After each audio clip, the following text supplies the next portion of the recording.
Você já esteve em uma fazenda à meia-noite? Aonde não há vizinhos, não há polícia e não há para onde correr. As histórias que você está prestes a ouvir não são lendas. Elas são verdadeiras. Hoje você vai mergulhar em 3 histórias assustadoras, para você se arrepiar dos pés à cabeça. História 1. O lamento do milharal silencioso. A fazenda dos Miller estava aninhada em um vale esquecido, rodeada por campos de milho tão altos que o sol mal conseguia perfurar suas folhas. Dizem que o milharal tinha sua própria vida, sussurrando segredos no vento e observando com olhos invisíveis. O velho Jeremiah Miller, um homem sisudo e cético, sempre ria dessas superstições, até o verão da grande seca. O milho deveria ter murchado, mas em vez disso, ele cresceu mais alto e mais denso do que nunca. Suas hastes grossas e suas folhas de um verde doentio. Jeremiah notou que o barulho dos insetos havia cessado. Não havia cigarras nem grilos, apenas um silêncio opressor que pairava sobre a fazenda como um lençol úmido. Os cães se recusavam a entrar no milharal, latindo freneticamente da borda. Uma noite, Jeremiah foi verificar o gado. Enquanto caminhava de volta, a luz da lua mal penetrava as nuvens escuras. Ele ouviu um som. Não era um sussurro do vento, mas um lamento baixo e arrastado, vindo do coração do milharal. Parecia a voz de uma mulher, cheia de uma dor antiga e sem fim.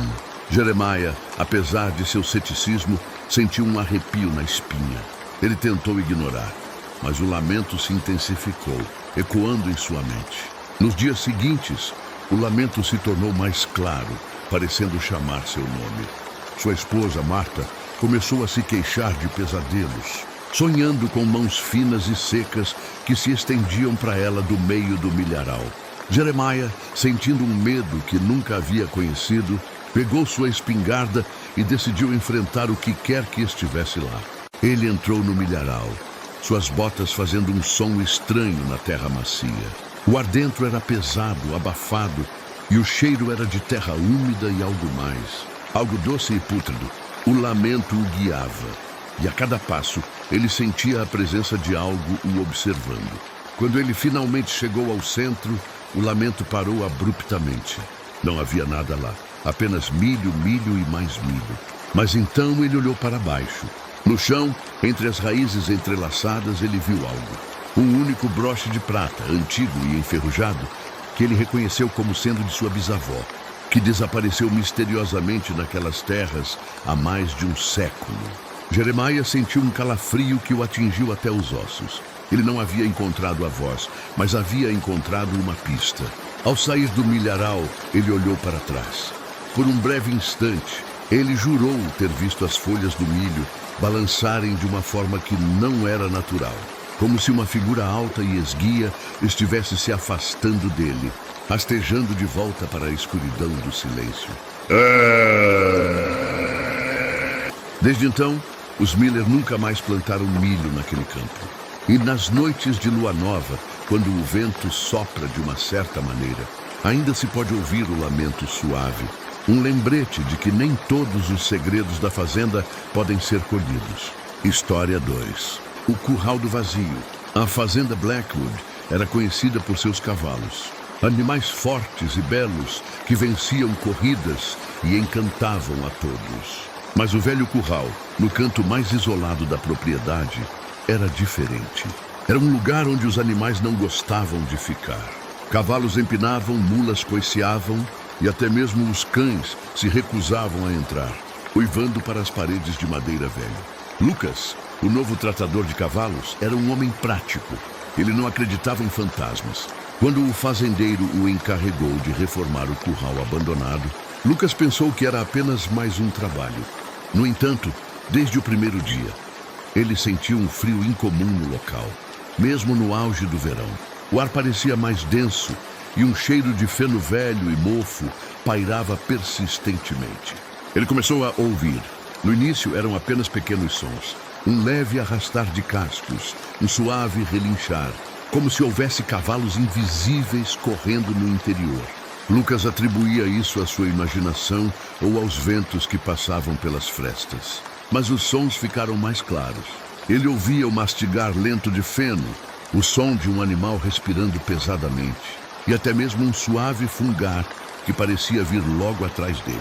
Uma noite, Lucas estava trabalhando até tarde, consertando uma cerca. A lua estava cheia, iluminando o pátio da fazenda. Ele ouviu um rangido alto vindo do curral, como se um dos portões tivesse se aberto. Ele se aproximou, sua lanterna erguida. O portão estava fechado, mas então ele ouviu o som de cascos. Não eram cascos comuns, eram pesados, rítmicos, batendo no chão de terra batida como um tambor distante. Parecia que um cavalo invisível estava correndo dentro do curral, galopando em círculos. Lucas sentiu um medo paralisante. Ele apertou a lanterna e por um instante a luz pareceu vacilar. Naquele momento ele viu. Não era um cavalo de verdade. Era uma forma escura e informe, uma sombra mais densa que a escuridão, que parecia se mover com a velocidade e a graça de um cavalo. Não tinha olhos nem crina, apenas uma silhueta que absorvia a luz. Ela galopou em direção a ele, e Lucas sentiu um frio cortante o envolver. Ele caiu para trás, a lanterna rolando para longe. O galope parou bem na frente dele. Lucas sentiu um bafo gelado em seu rosto, um cheiro de terra e vazio. Ele fechou os olhos, incapaz de encarar a escuridão pulsante à sua frente. Quando ele se atreveu a abri-los novamente, a forma havia desaparecido. No dia seguinte, Lucas abandonou a fazenda Blackwood sem dar explicações. O curral permanece abandonado até hoje. Os moradores locais contam que em noites de lua cheia, se você se aproximar o suficiente, ainda pode ouvir o galope oco de um cavalo que não existe, correndo no curral do vazio. História 3. O poço seco e os sussurros antigos. No coração da fazenda Rosewood havia um poço antigo, tão velho quanto as próprias terras. Ele havia secado décadas atrás e sido coberto com uma laje pesada de pedra, uma lembrança silenciosa de tempos passados. Os filhos do fazendeiro, os irmãos Thomas e Sarah, foram avisados para nunca se aproximarem do poço. A avó deles costumava dizer que o poço seco não estava vazio, apenas sedento. Thomas, o mais velho e corajoso, sempre se divertia com essas histórias. Em um dia quente de verão, ele e Sarah estavam brincando, perto da floresta, quando a curiosidade de Thomas o levou em direção ao poço. Ele empurrou a laje, que se moveu com um grunhido de pedra, um cheiro de terra molhada e algo mais. Um cheiro metálico e estranho subiu do buraco. Não, Thomas! Mamãe disse para não ir lá. Sarah sussurrou, seu rosto pálido. É só um poço velho. Sarah, não tem nada lá embaixo, ele respondeu, com uma bravata que não sentia. Ele pegou uma pequena pedra e a jogou no poço. Demorou muito tempo até que eles ouvissem um plinque fraco, como se a pedra tivesse atingido algo muito profundo. Mas então, eles ouviram outra coisa, um sussurro. Era tão suave que Thomas achou que era o vento, mas o sussurro se repetiu, desta vez mais claro, chamando o nome de Sarah. Sarah, venha! Mais perto.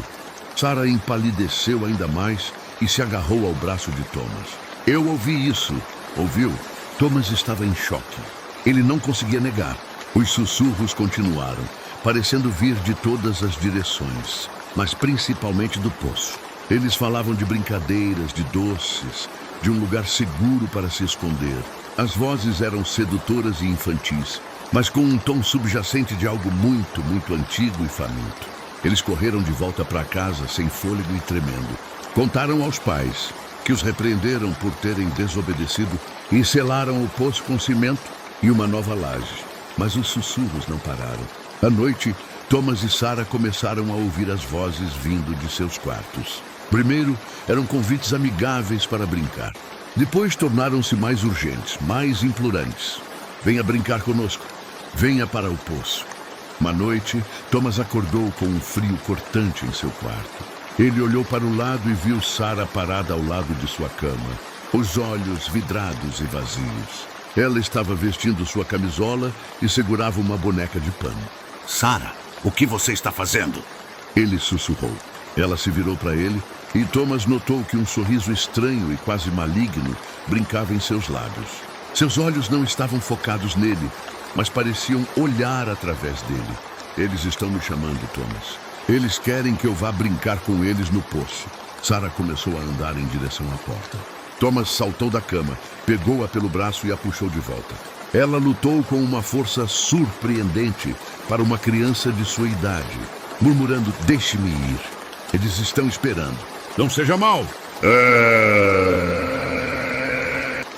Thomas conseguiu mantê-la no quarto até que os pais chegassem, acordados pelos gritos. Depois daquela noite, a família Rosewood vendeu a fazenda. O poço permanece selado, uma cicatriz na terra. Mas os antigos moradores da região contam que, em noites de verão, quando a brisa sopra suavemente, ainda se pode ouvir sussurros infantis vindo de onde o poço deveria estar, chamando pelos nomes de crianças que moraram ali há muito, muito tempo. Espero que você tenha gostado. Qual delas te assustou mais?